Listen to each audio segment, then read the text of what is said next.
Bonjour, je m'appelle Maxime, j'ai 24 ans et ça fait un an que je travaille chez Interflon en tant qu'ingénieur d'application. Bonjour, je m'appelle Baptiste, j'ai 25 ans et ça fait un an et demi que je travaille en tant qu'ingénieur d'application chez Interflow.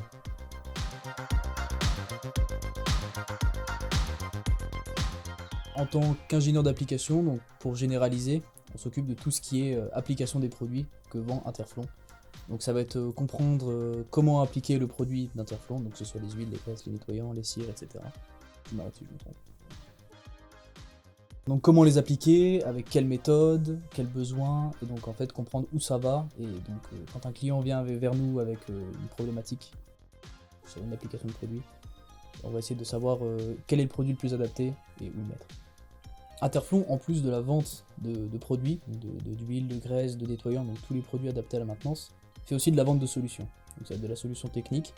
Et nous, en tant qu'ingénieur d'application, le principe c'est d'intervenir dans toute cette partie technique. Donc on ne fait pas la partie organisationnelle, mais on va faire toute la partie application. C'est-à-dire que si un client vient vers nous avec une problématique, que ce soit un mauvais produit ou un besoin d'appliquer un produit à un tel endroit, on va être capable de lui conseiller le bon produit, que ce soit un produit Interflon ou non, et d'appliquer la bonne méthode, la bonne fréquence, etc. Donc ça c'est pour la partie la plus, la partie conseil. Après il y a une partie où on peut faire des audits, c'est-à-dire aller sur le terrain, faire des relevés, des choses comme ça, donc sur des lignes de production ou des usines entières, et on va intervenir en choisissant quel organe va recevoir du lubrifiant ou de la graisse, combien on va lui mettre, quel type de produit, suivant les applications de température, d'alimentarité, toutes ces choses-là. Donc ça c'est pour la première partie. Pour ce faire, on a développé des outils, aussi bien pour nous que pour les clients. Pour nous, on aura plus une application qu'on a développée sur tablette qui nous aide à prendre des notes sur tous les besoins de nos clients, sur tous les points d'application qu'on peut avoir.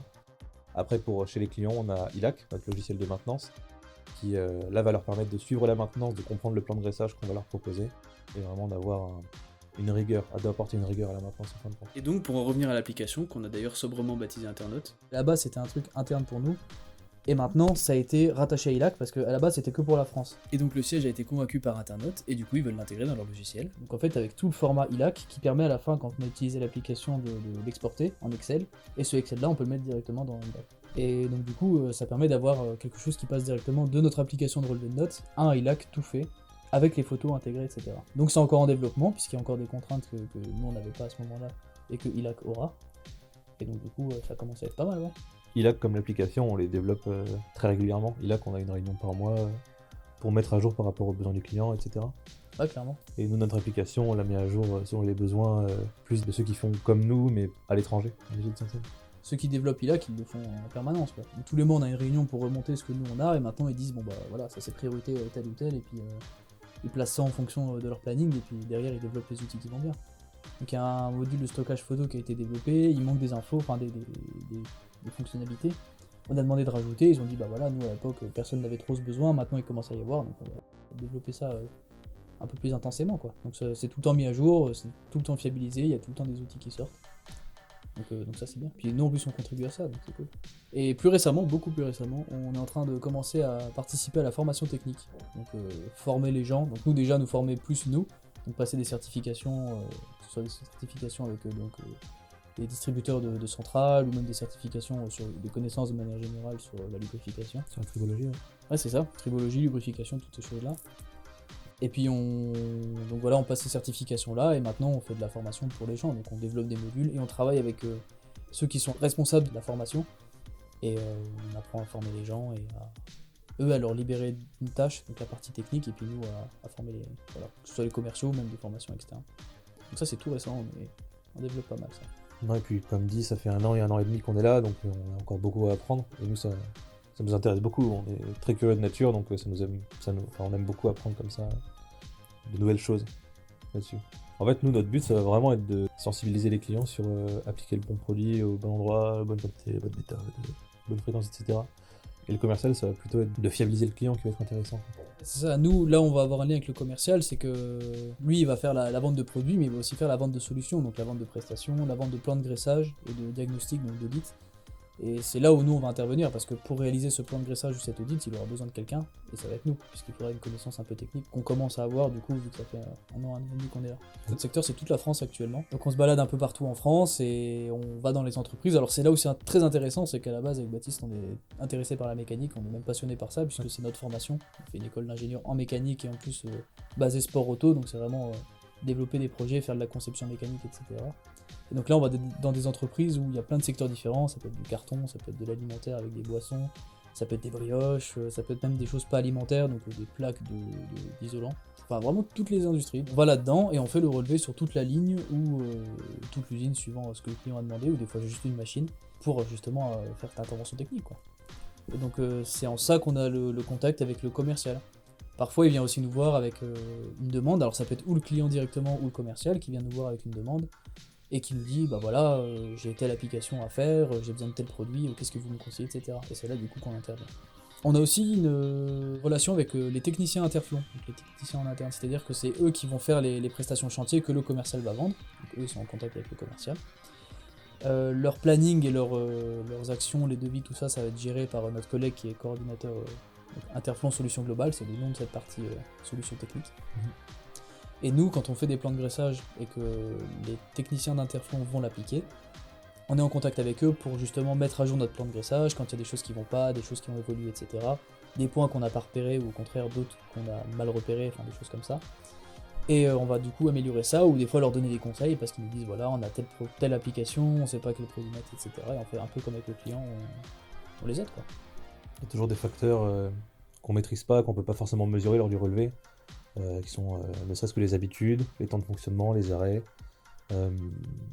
l'intensité des vibrations, des chocs qu'il peut y avoir, les changements de température, si on est proche de l'extérieur, tout ça, qui vont faire qu'il faudra affiner un peu les préconisations qu'on a pu faire.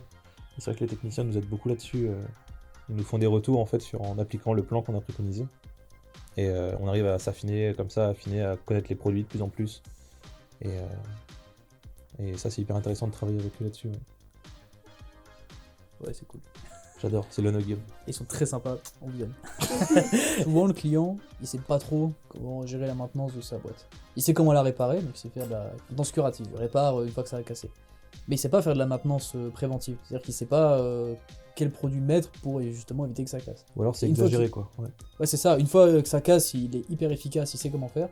Mais par contre, au moment de traiter avant que le problème arrive, il sait pas faire. Donc souvent, il surgraisse comme pas possible.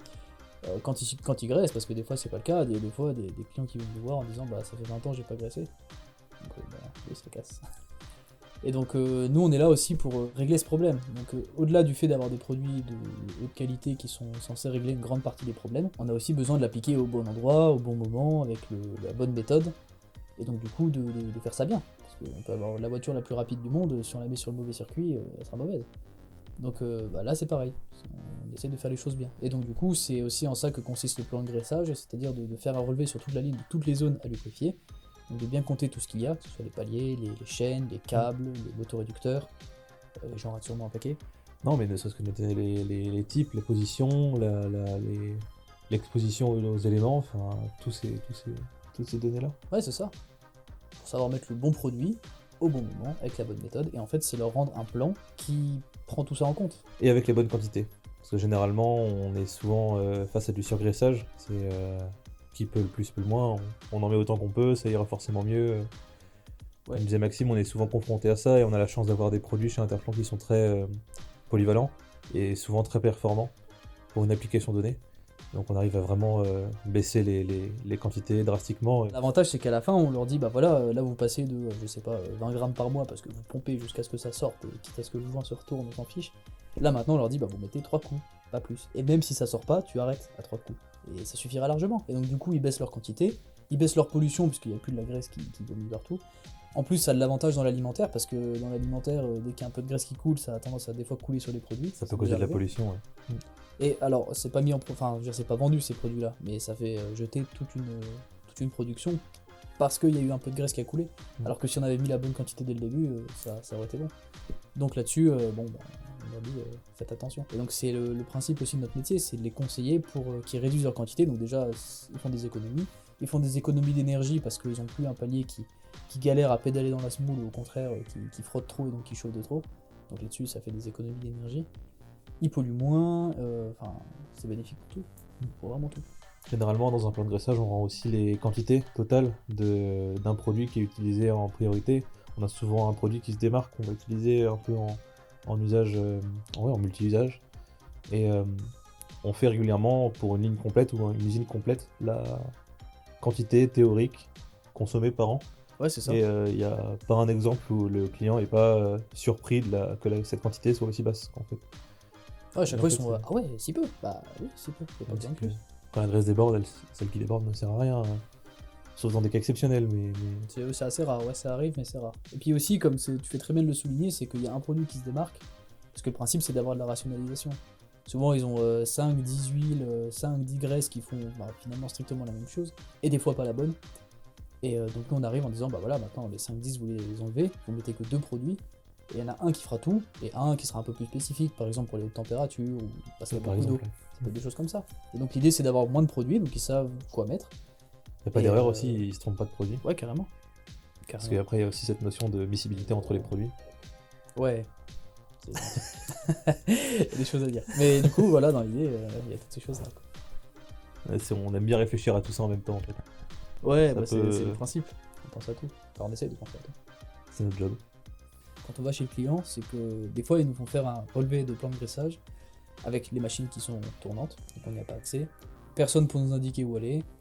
Des zones qui sont en hauteur où on n'a pas accès, etc. Et donc, du coup, ils veulent qu'on fasse un relevé propre sur quelque chose où on n'a juste pas les moyens de le faire, puisque on peut pas y accéder, ils n'ont pas de documentation, enfin voilà. Donc ça fait partie des contraintes. Il faut qu'on demande au client s'il a des documentations machines, si les machines seront tournantes ou pas, s'il y aura quelqu'un pour nous accompagner. Tout ça, ça va déterminer le chiffrage, parce que ça va nous obliger ou non à revenir si on n'a pas le temps ou pas la possibilité de le faire.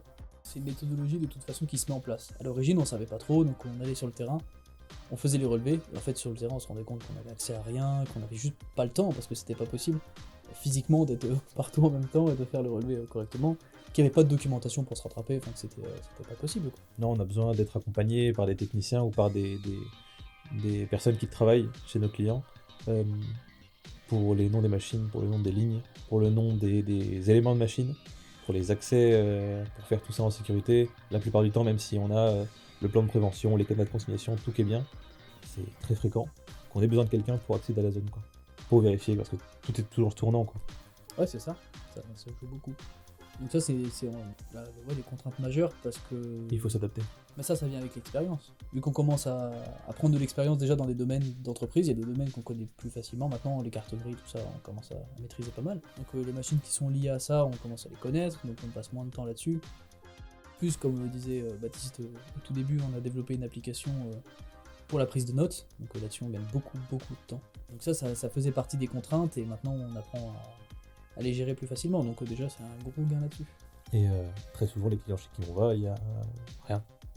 Enfin, c'est assez régulier qu'il n'y ait rien. Qu'il n'y ait pas de documentation, qu'il n'y ait pas de plan, que les installations soient assez vieilles. On fait un peu de machines neuves, mais ça reste une minorité, je trouve. Ouais, c'est assez rare. Mais ça, c'est bien fichu parce qu'en général, les machines neuves, il y a une centrale qui gère tout et on a juste à s'occuper de la centrale. Alors que pour le coup, les anciennes, il n'y a non seulement pas de lubrification automatisée ou quoi, mais surtout, il n'y a pas forcément d'accès facilité, de barrières immatérielles pour la sécurité, voilà. Et puis chaque petite zone qui est en mouvement est un point de dressage. Donc il faut s'occuper de chaque petite zone qui est en mouvement. Donc il faut connaître la machine pour savoir comment elle marche, comment chaque partie de la machine bouge et pourquoi. Et du coup savoir quel produit mettre et quelle quantité. Parce qu'évidemment un axe qui va tourner comme ça ou une glissière ou des choses comme ça va pas consommer de la même manière. Ouais. Donc il faut prendre ça en compte.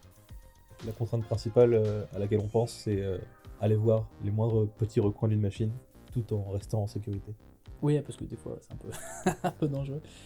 Et puis pareil, il y a aussi le client qui va pas se poser la question et qui va alors rationaliser de la mauvaise manière, c'est-à-dire il va pas se poser la question de quel type d'huile il a dans ses réducteurs par exemple, il va mettre la même partout.